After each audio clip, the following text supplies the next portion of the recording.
반갑습니다. 예. 밖에 잘 들리시죠?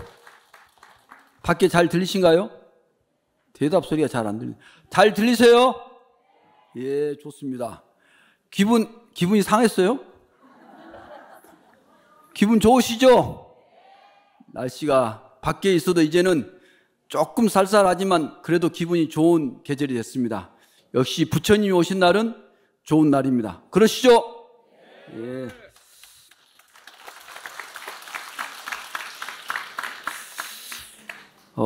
여기 이게 이제 밖에 있는 분이 참, 요 밖에 있는 분 요걸 이걸 읽을 수 없으니까 요 하엄경 세주묘원품 첫 번째 시작할 때 부처님께서 하엄경 처음 시작하는 장면입니다. 거기서 부처님께서 보리수사지 깨달은 이후에 조금 한 2페이지 지나가면 요 말씀이 나옵니다.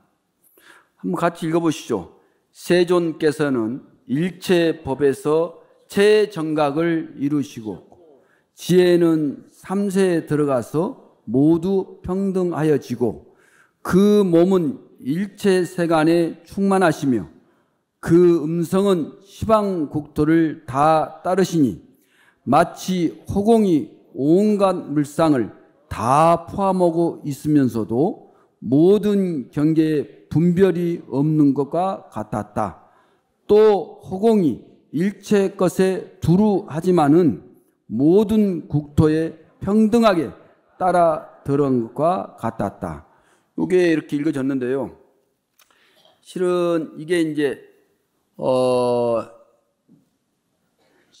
그 부처님의 이제 육신에 의해서 또는 생각에 의해서 모든 것이 그 위덕을, 부처님의 불가사의한 위덕을 이렇게 찬탄하는 요런 부분입니다. 그래서 첫 번째 세종께서는 일체법에서 최정각을 이루시고 지혜는 삼세에 들어가서 모두 평등하여, 이거는 이 생각, 의업이 다 이제 생각이 그 업장이 소멸되고 지혜로서 가득해지는 그것을 찬탄하는 것이고, 두 번째, 그 몸은 일체 세간에 충만하시며, 그는 신업이 불가사의함을, 또 그 몸이 이제 육신의 몸은 여기 허공 우리가 볼 때는 이 육신은 조그만하지만 지구 여기서 대위권이 어느 정도 올라가면 대위권을 벗어나는데, 거기서 우리 몸을 저 대위권 밖에서 우리를 보면은 우리가 보이겠어, 안 보이겠어요? 육안으로 보면 자기 자신이 보이겠어, 안 보이겠어요? 우전 타고 가서 보면은 우리는 그 하루살이 봤죠? 하루살이 알죠? 그 보일라 말 하잖아, 하루살이가. 그것보다 더 작다는 표현도 이상해. 안 보여, 아예. 여기서 대위권만 올라가면 이 몸이 안 보여, 지구에서. 그런데 우주 삼라만석의 부처님은 꽉 차 있다는 말입니다. 이 부처님 몸이 어느 곳에 가도 부처님 몸은 항상 있다라고 깨닫고 나왔고 보니 그런 표현입니다. 그래서 그런 음성이나 또 복과 덕이 삼세에 가득해서 그 복이 가득한 것뿐만 아니고 그 복이 아주 청정하다는 것이죠. 아주 깔끔하고 아주 빛나고, 그런 우리 복은 여러 가지 복이 있는데 부처님 복은 우리가 측량할 수 없는 만큼 크고 빛나고 청정하다. 어떤 것에도 물들지 않는, 탐진치 삼독이라는 것에 물들지 않는 그런 복덕이라고 말씀한 것입니다. 그 다음에 좀 넘어가죠. 한번 또 같이 읽어보시죠. 몸은 항상 일체도의 도량에 앉으셔서 보살들, 잠깐만요, 안 보여. 잠깐만요. 잠깐만요. 이게 같이 다시 보살들 가운데서 그 빛나신 이업이 혁혁하여 마치 해가 떠서 온 세계를 밝게 비치는 것과 같았다. 삼세에 행하신 온갖 복덕의 바다가 다 청정하며 모든 불국토에 항상 태어남을 보이시니라. 끝없는 색상과 원만한 광명이 온 법계에 두루하여 차별 없이 평등하시며 모든 법을 연설하시되 마치 큰 구름을 일으킨 듯 하며 낮낮 털끝에 일체 세계를 다 수용하되 아무런 장애가 없었다. 다음에 또 요것만 읽어도 될 것 같아요. 각각 한량없는 신통력을 나타내시어 일체 중생을 교화하고 조복하시며 몸이 시방에 두루하면서도 아무런 왕래가 없으셨다. 지혜는 모든 형상 속에 들어가서 법이 공적함을 요달하시며 삼세 제불의 신통 변화를 강명 가운데서 모두 다 보시며 모든 부처님의 국토에 부사이양 겁에 있는 장들을 모두 다 나타나게 하였다. 하여간 우리가 가장 최고의 어떤 상, 우리가 상상할 수 있는 상상을 다 해서 부처님은 어떤 모습일까? 부처님은 어떤 유실을 갖췄을까? 부처님은 어떤 복을 갖췄을까? 라고 상상한 그것만큼 다 이상으로 갖췄다는 것입니다. 우리가 부처님 모습은 어떻게 생겼을까? 자기가 가장 아름다운 모습을 상상하면 그 모습이 딱 맞다는 것이죠. 아시겠어요? 부처님 모습이 가장 자기가 상상할 때 가장 이 모습이 가장 아름답다 하면은 그 모습으로 부처님이 계십니다. 복은 얼마나 있을까 하면은 우리 집 아파트가 한 30평 되는데 그걸 한금으로 꽉 찬 만큼 30평 아파트에 금으로 가득 찬 만큼 복덕이 있겠다 생각하면 그만큼 있고, 아니면 이 조개사 도량만큼 꽉 찼으면 좋겠다라고 생각하면 그 복덕이 그만큼 있다. 우주를 꽉 찰 만큼 복이 가득하다 하면 우주를 가득 채운 만큼의 복이 있다는, 즉 말해서 부처님 복은 헤아릴 수 있다 없다요? 헤아릴 수 없을 만큼 가득하다. 왜요? 부처님 복이 많아야만이 누구한테 줘요? 누구한테요? 우리가 원하는 복은 끝이 있어요 없어요? 이것만 소원을 들어주면 나는 더 이상 바랄 것이 없는 그런 마음을 가질 때가 있어요 없어요? 있죠. 우리 아들 대학만 합격하면 나는 더 이상 바랄 게 있다 없다요? 없다. 그런데 대학을 합격하고 나니까 바랄 게 살아있어요 또 있어요? 그러니까 내가 미쳤어요 정상이에요? 미치지 않고는 그때 그 소원이 나는 더 이상 바랄 것이 없다고 했는데도 불구하고 내가 미쳤는가 봐. 대학을 가고 이제 딱 합격하고 나니까 또 다른 것이 또 물밀듯이 오는 거, 물밀듯이. 그러니까 중생들이 생각하는 원, 복, 이거는 끝없이 많다는 것이죠. 그러니 그것을 채워주기 위해서는 부처님은 더 많아야만이 줄 수 있다는 것이죠. 그런 이야기들이 함경에 이렇게 쫙 나타나 있다는 것이죠.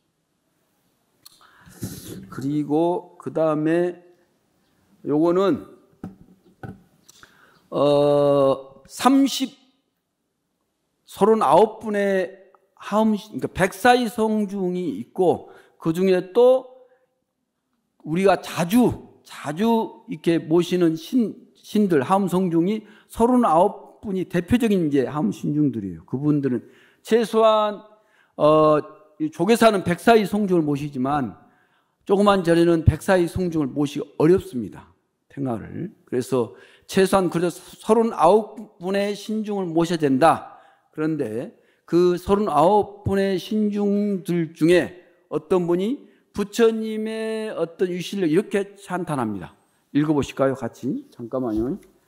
같이 부처님의 유실력, 그 하음 성중님 이렇게 찬탄하는 글입니다.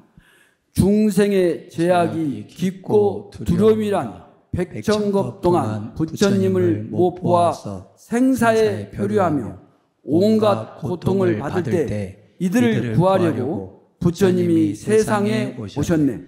열애가 모든 세간을 구하며 모든 중생 앞에 다 나타나서 저 나쁜 갈래에 굴러다니는 고통을 쉬게 하시며 중생의 나쁜 업, 무거운 장애를 부처님이 묘한 이치로서 열어 알게 하시니 마치 밝은 등불로서 세간을 비춘 듯 함이라.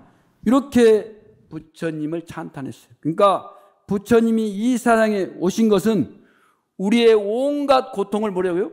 구하려고 오셨다. 우리의 많은 고통들이, 수많은 어려움들이 있는 것을 부처님 그걸 아시고 그것을 구하려고 부처님이 4월 8일 날 오셔가지고 12월 8일 날 정각을 했다는 거죠. 근데 부처님은 이미 오기 전에 다 깨달을 성품을 갖췄다라는 거죠. 그리고 인간 세상에서 최후의 정각을 이루셨다는 것입니다. 또한 부처님은 쉬지 않고 많은 곳을 이렇게 다니면서 우리의 고통을 헤아려 주시고 그 고통을 쉬게 해주려고, 그것을 또 고통을 알게 해주려고 밝은 등불을 켜시라고 한 것입니다. 여기에 뭐 촛불도 켜시고 또 뭐도 켰어요? 인등도 켜시고 부처님 오신 날 이렇게 밝은 등불도 켰다는 것이죠. 우리의 고통을 밝게 비춰서, 그 고통이라는 것은 우리가 밝다고 표현해요? 어둡다고 표현해요? 고통을 어둡다고 표현해요? 밝다고 표현해요? 예, 고통은 어둡고 침침한 것이라고 볼 수 있습니다. 그런 것을 이렇게 비춤으로써 그 고통이 사라지기를 간절히 바라는 그런 염원으로 우리가 부처님 오신 날 등을 켜고 있습니다. 다 등 켜셨죠? 아직도 안 켰으면 내가 제정신이 아니다. 아직도 시간은 그나마 남아 있습니다. 오늘 이야기를 듣고 켜신 분은 한 등 더 켜서 올해 불이 크게 났잖아요. 특히 경북 의성의 고운사란 큰 절이 거의 다 사라질 정도로 다 타서 없어졌습니다. 또 심지어는 40명 가까이 되신 분들이 이렇게 죽음에 이르는 산불로 인해서 그런 였으니까 올해는 마음을 더 내서 내가 힘들지만은 조금 뭐라 하죠? 요즘 허리띠 차고 다니세요? 안 차고 다니세요? 허리띠를 또 졸라 매가지고 옛날에 새마을 운동 아시죠? 새마을 운동 모르세요? 그때게 뭐였어요? 밥을 지을 때 우리 식구가 밥을 예를 들어서 500g을 먹어야 돼. 예? 식구가 그때는 많으니까 보통 식구가 7명, 8명, 10명이었잖아, 식구가. 그때 먹을 500g 중에서 한 주먹, 50g 정도를 모아서 요 항아리 같은 데 넣어. 그걸 뭐라고 했죠? 그 발음을 잘, 하여간, 그러니까 그거를 밥을 때마다 조금 익혔어. 조금. 그렇게 한 달을 모으면 그게 50g씩 조금씩 모았던 것이 한 달이면 1.5, 그러니까 1kg나 2kg가 됐다는 것이죠. 그것을 팔아서 또 다른 생명이나 또 어려움을 이렇게 하는 중요한 밑거름이 되는 것이, 그래서 종잣돈이라고 보통 표현도 하고 그랬는데, 그렇게 하듯이 우리가 어렵더라도 그거 살리며 조금 모아서 우리 삶보다 더 어렵게 사시는 분들한테 자비를 베푸는 이런 부처님 오신 날을 맞이하면 좋겠다, 그런 생각을 하고 그렇게 실천을 해 주시면 고맙겠다라는 말씀 드립니다. 그리고 오늘 협력위원으로, 원래 이게 자비신행 협력위원인데 자비신행 협력위원을 빼가지고 협력위원을 이렇게 부르는데 어쨌든 네 분이 오늘 부축을 받았습니다. 박수 한번 다시 한번 보내주시죠. 네. 네. 그리고 지난 25일 4월 25일 맞죠? 우리 그 청년 분들이 저 뒤에 앉아 있잖아요. 행자님도 한번 일어나주세요. 예. 남행자 5분, 여행자 4분 이렇게 일주일간 단기 출가를 했습니다. 박수 한번 보내주시죠. 네. 네. 앉으시기 바랍니다. 네, 부처님 오신 날 여러 가지 다양한 행사들이 있고 그렇습니다. 지지난주에는 훌륭한 선방에 계신 큰 스님들 모시고 좋은 법문 들었습니다. 또 지난 토요일과 일요일에는 연등 행리도 했고 그렇습니다. 세상에 어려움 없기를 바라시죠. 내가 사는데 내가 살 때만큼은 이제부터는 고통이 없었으면 어려움이 없었으면 좋겠다는 생각을 다 갖고 살 것인데 그 큰 배를 띄우는데 저는 그런 원리를 실은 잘 몰랐는데 이렇게 책을 보니까 그런 이야기가 나와 있어요. 큰 배를 띄우는데 그 배에다가 그 배를 그냥 띄우는 게 아니래요. 그 배의 중심을 잡으려고 또 무게를 잡으려면은 그 밑에다가 어느 정도 물을 넣든지 예전에 큰 돌을 넣든지 해가지고 배를 중심 잡고 방향을 잡게 해야 된다는 거죠. 그냥 우리가 볼 때는 큰 배가 가벼우면 좋을 것 같지만 그렇지 않다는 것입니다. 어느 정도 무게와 방향을 잡게끔 그 무거운 것이 있어야 된다는 그런 것입니다. 그 말이 뭐냐면은 이 세상을 살아가는데 고통이 없기를 살아있는 그 자체로 우리가 고통 없이 산다는 것은 죽어있는 사람만이 가능하다는 것이죠. 고통이 없는 삶, 그러니까 생각이든 뭐든 내가 일체 고통이 없길 바라는 것은 내가 뭐가 똑같다고요? 이렇게 숨을 딱 멈춰가지고 생각도 멈추고 숨도 멈춰가지고 마치 죽어있는 사람처럼 되는 경우를 제외하고는 어떤 경우도 장애나 어려움이 있다. 숨 쉬는 것도 그렇고요. 보는 것도 그렇고요. 걸어가는 것도 그렇고 하여간 젊으면 젊은 대로 나이를 드시면 나이를 드신 대로 어떤 것인지 어려움이 있다. 어려움이 있기 때문에 우리는 살아있다는 증거고 살아야 한다는 또 그것이 또 원동력도 된다는 그 어려움이 있기 때문에 여기 계신 분들이 어쨌든 법당에 또는 신주나 앞에 앉아서 기도하려고 그렇게 하는 게 뭐예요? 내 삶에 편안해서 그래요? 집안에 또 여러 가지 어려움, 사업하는데 어려움이 있기 때문에 이 어려움을 위해서 이 기도하는 것이 그보다는 더 어렵지 않기 때문에 기도를 통해서 그 어려움을 해결하고자 그렇게 하잖아요. 그러니까 어느 정도 괴로움이 있어야만이 불사도 되고 기도도 되고 그렇습니다. 조금 죄송하지만 그런 것이 조금 있어야 돼, 없어야 돼요? 없으면 안 나온다니까. 여기 나오지도 않고 불사도 하지도 않고 기도도 안 하기 때문에 그 정도는 해야만이 자기 그만큼 복덕이 쌓여서 그 다음에는 부처님처럼 보살님처럼 빛나고 아름다운 그런 삶을 살아갈 수 있다. 예, 마치겠습니다.